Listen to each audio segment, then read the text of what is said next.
विराग सागर जी के शिष्य के शब्दों ने जग तारा।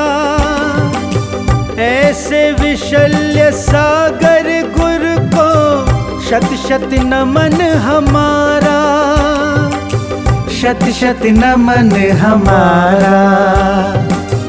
विशल्य सागर जी तुम साना, जग में कोई सहारा। विशल्य सागर जी तुम साना, जग में कोई सहारा।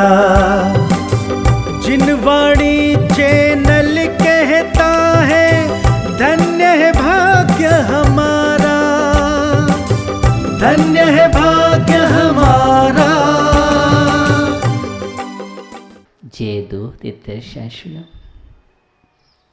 जयवंतो हो तीर्थंकर शासन एवं तीर्थंकर की पावन पवित्र देशना हम सभी के लिए कल्याणकारी हो, इस भावना के साथ हम जीवन में अपनी आत्मा को उस देशना से जोड़ने के लिए सतत प्रयास कर रहे हैं। क्योंकि देशना जब जीवन से जुड़ जाती है तो हमारा जीवन जीवंत हो जाता है। जीवन को महान बनाने के लिए हमें अपने अंतर में सद्गुणों को जोड़ना बहुत जरूरी है। हमारी पोटली सद्गुणों से खाली है। अभी तक अंदर में सद्गुण नहीं रहे। हमने प्रयत्न भी नहीं किया है, कोई प्रयास नहीं किया है एक उन गुणों को, जिन गुणों को जोड़ने से यह गुणज्ञ हो जाता है, गुणी हो जाता है, गुणवान कहलाता है और गुण ही पूजे जाते हैं। जैन दर्शन में व्यक्ति की पूजा नहीं है, कोई जाति की पूजा नहीं है, कुल की भी पूजा नहीं है। अगर पूजा है तो वो गुणों की है। इसलिए हम नमस्कार भी करते हैं, गुणों को करते हैं, पूछते हैं तो गुणों को पूछते हैं। वंदे तद्गुण लब्धे, वंदना गुणों की है और गुणों से है और गुणों के लिए है।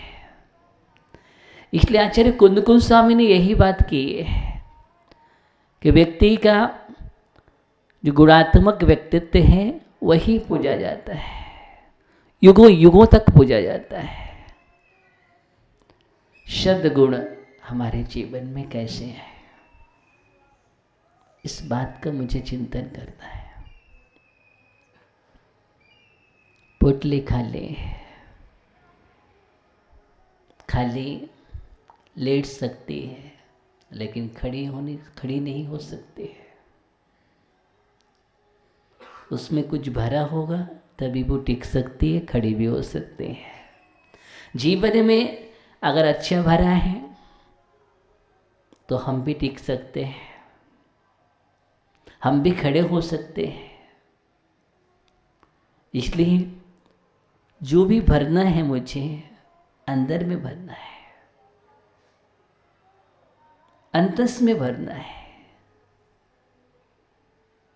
उड़ान भरना है तो उड़ान तभी भरी जा सकती है। एक बहुत अच्छी बात है,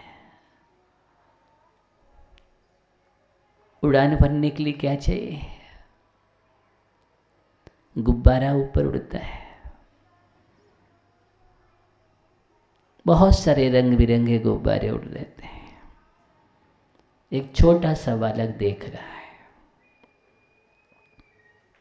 वह बालक था जो बालकहीन विचारों से भरा हुआ था। 8-9 साल का बालक जब विद्यालय में जाता है तो उसको सभी लोग हीन दृष्टि से देखते हैं, क्योंकि उसका वर्ण काला था। उसका वर्ण काला था। वह काला बालक, काला वर्ण वाला बालक, धीरे धीरे सभी लोग उसको कालू कालू कह के पुकारने लगे। यहाँ तक कि जितने भी छात्र थे सभी कालू कालू पुकारने लगे, टीचर भी पुकारने लगे, प्रिंसिपल भी कालू के नाम से पुकारने लगे। और धीरे धीरे ये हुआ कि मोहल्ले वाले और परिवार वाले ने भी उनका नाम कालू। अब इस बात को सुनकर के उसके जीवन में बहुत हीनता आ गई, और हीनता से इतना भर गया कि उसने सोचा कि देखो मैं अपने जीवन में कुछ कर ही नहीं सकता हूँ, तभी तो मुझे सभी लोग इस दृष्टि से देखते हैं, मेरे अंदर कोई हुनर नहीं है, प्रतिभा नहीं है, और मैं भी क्या कर सकता हूँ, ना तो मैं पढ़ सकता हूँ, ना पास हो सकता हूँ, ना मैं कुछ बन सकता हूँ, ये कुछ भी नहीं कर सकता। इतना हीन विचार और होता है कभी कभी, और हम पहचान भी करते हैं तो वर्ण से कर रहे हैं, वर्णों को देखा है। वह बालक एक दिन अचानक मेले में पहुंचता है, और वह मेले में देखता है कि एक दुकानदार बहुत सारे गुब्बारों को फुला फुला करके आकाश में उड़ा रहा है। इतने सारे रंग बिरंगे उसने देखा, कोई नीला है, कोई पीला है, अनेक वर्णों का है। वो देख देख करके खुश हो रहा है। बहुत लाइन लगी थी, और कुछ समय बाद जब लाइन समाप्त हो जाती है, खाली देखा तो ये बालक पहुंचता है, और उस बालक ने एक प्रश्न खड़ा कर दिया। ललित भैया, उसने दुकानदार से पूछा, क्या इसमें कोई काला गुब्बारा भी है, और वो क्या आकाश में उड़ सकता है? उसने कहा, गुब्बारा वर्णों से नहीं उड़ता। क्या? वर्णों से गुब्बारा नहीं उड़ता है, अपितु अंदर की योग्यता से उड़ता है। अंदर की योग्यता से भरता है, और एक गुब्बारा गैस से उड़ता है। इसके अंदर हीलियम गैस भरी होती है, और जितनी गैस भर दी जाती है, चाहे फिर वो काला भी क्यों ना हो, चाहे गोरा भी हो, काला हो, रंग बिरंगा हो, सभी के सभी गुब्बारे उड़ते हैं। उसके अंदर काबिलियत होती है, उसके अंदर गुण होता है, शक्ति होती है, पावर होता है। तो उसके अंदर में पावर होता है, और वो गैस का पावर है, और गैस के पावर से वह ऊंचाइयों को उड़ता है। इसी प्रकार मनुष्य भी अंदर की योग्यता है, गुण है, काबिलियत है, तो उस काबिलियत से वह महान बन जाया करता है। सुंदरता जीवन में आना चाहिए। सत्यम शिवम सुंदरम की मूर्ति हमारा जीवन होना चाहिए। ये मनुष्य भाव मिला है। ये मनुष्य भाव इसीलिए मिला है, इसलिए हमें इस बात का ध्यान देने की आवश्यकता है कि हम जितनी मात्रा में अच्छाइयों का सृजन करते जाएंगे, सद्गुण जितनी मात्रा में हमारे जीवन में आते चले जाएंगे, उतने ही हम ऊंचाइयों को प्राप्त करते चले जाएंगे। आज जितनी भी भगवान बने ही आत्मा, जितने भी भगवान आत्मा हुए, उनका चरित्र देखो उठा करके। कब बनी है? कब बनी है? पैसों से नहीं बनी, प्रतिष्ठा से नहीं बनी, लेकिन जब उनके अंदर में संस्कार पड़े, जब सम्यक्त का बीज पड़ा है, चारित्र का बीज पड़ा है, जिनदेश ना पड़े हैं। सिंह के अंदर जब जिनदेशना के संस्कार पड़े हैं, उसने नियम और संकल्प लिया, तो वही सिंह भगवान महावीर बन गया। वही सिंह भगवान महावीर बन गया। जीवन का चरित्र का उज्जवल जितना जितना उसके जीवन में, जितना जीवन में है, इसलिए अपने जीवन को सुंदर चरित्र से जोड़ने का प्रयास करो। सुंदर चरित्र से जोड़ो। भगवान बनने के लिए तो सुंदर चरित्र की ही आवश्यकता है। एक्टर बनने के लिए सुंदर चेहरे की आवश्यकता हो सकती है, लेकिन भगवान बनने के लिए क्या चाहिए? सुंदर चरित्र चाहिए। जीवन जितना चरित्र उज्जवल होगा, उतना ही हम ऊंचाइयों को प्राप्त करते चले जाएंगे। भगवान बनने के लिए जीवन मिला है, मुझे भगवान बनना है। एक एक गुणों को अपने जीवन में जोड़ो, एक एक गुणों को, एक एक अच्छाई को निरंतर जोड़ते चले जाओ। ज्ञानी की यही पहचान है। ज्ञानी की यही पहचान है कि ज्ञानी एक एक का संग्रह करता है और अज्ञानी भी एक एक का संग्रह करता है। दोनों में अंतर है। अज्ञानी भी संग्रह करता है और ज्ञानी भी संग्रह करता है, लेकिन एक वजनदार हो जाता है और एक हल्का हो जाता है। एक भारी होता है और डूब जाता है, नरक में चला जाता है, और एक हल्का होता चला जाता है और वो धीरे धीरे ऊपर उठता जाता है। संग्रह दोनों ने किया, लेकिन दोनों के संग्रह में अंतर है। एक पदार्थ का संग्रह कर रहा था और एक परमार्थ का कर रहा था। जिसने पदार्थ का संग्रह किया है वह डूबता है, और जो परमार्थ का संग्रह करता है वो उभर जाता है।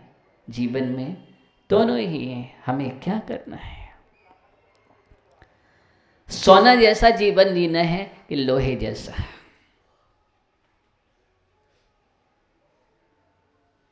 सुरेंद्र भैया, लोहा बन कर के जीना है कि सोना बन कर के जीना है? बोले सोना ही तो बनना है। लोहा कौन पसंद करता है?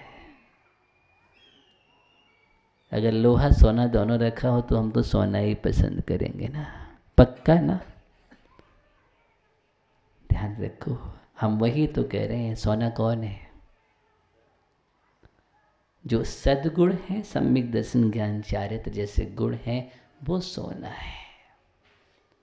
और असंयम, प्रमाद, कषाय, मिथ्या, अज्ञान, ये सब लोहा है। ये सब लोहा है। बोलो किसको पसंद कर रहे हो? बोले पसंद तो कर रहे हैं। पसंद करना कि प्राप्त करना?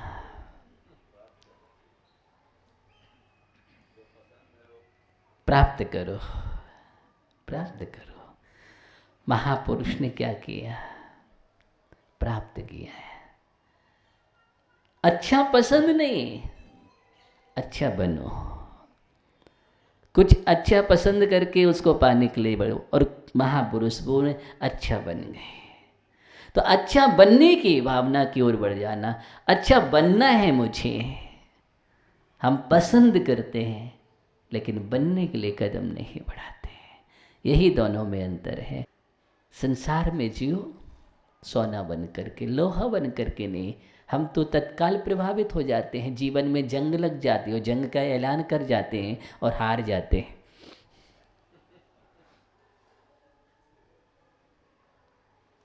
इसलिए हमें लोहा जैसा जीवन नहीं।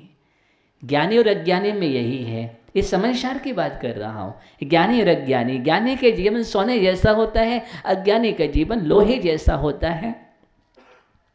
इसलिए वो जहाँ भी जाता है कर्मबंध करता है, और ज्ञानी के जीवन में कर्मबंध नहीं होता है, क्योंकि उसका जीवन अनासक्त होता है और एक का आसक्त हो जाता है। उसमें राग स्नेह लगा हुआ है, नेह लगा हुआ है, नेह का तेल लगा हुआ है, तो धूल के कण तो चिपकेंगे, धूल के कण चिपक जाएंगे। और वहाँ पर कोई चिपकने वाली बात नहीं है। एक चिपकने वाली बात है, चिपकता है, और एक तटस्थ होकर के जीवन जीता है।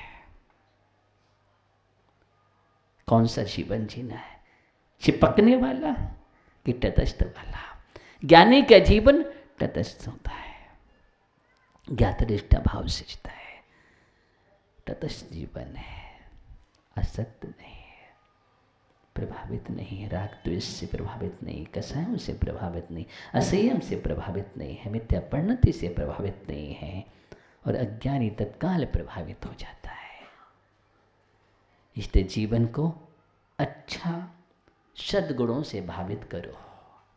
सद्गुणों से भावित करोगी तो दुनिया प्रभावित रहेगी, अपने आप प्रभावित होंगे। तो मुझे भावित करना है ज्ञानियों, बैठ जाओ। क्या करना है? मुझे भावित करना है, अच्छे गुणों से भावित करना है अपने आप को। जितना अच्छे गुणों से हम भावित करते चले जाएंगे, सद्गुण अंदर में आते चले जाएंगे, बढ़ते चले जाएंगे, उभरते चले जाएंगे, और एक दिन हम धीरे धीरे अपने विकास के क्रम को आगे बढ़ाते हुए आत्मा भगवान बन जाएगी। बस हमें ऐसा पुरुषार्थ अपने जीवन में करना है। इसी प्रकार हम निरंतर अपनी सद्गुणों से भावना बढ़ते हुए, सोने का जीवन जीते हुए, लोहे के जीवन को त्याग करते हुए आगे बढ़ें। जीवन सोना हो जाएगा। ओम नमः सतेभ्यः।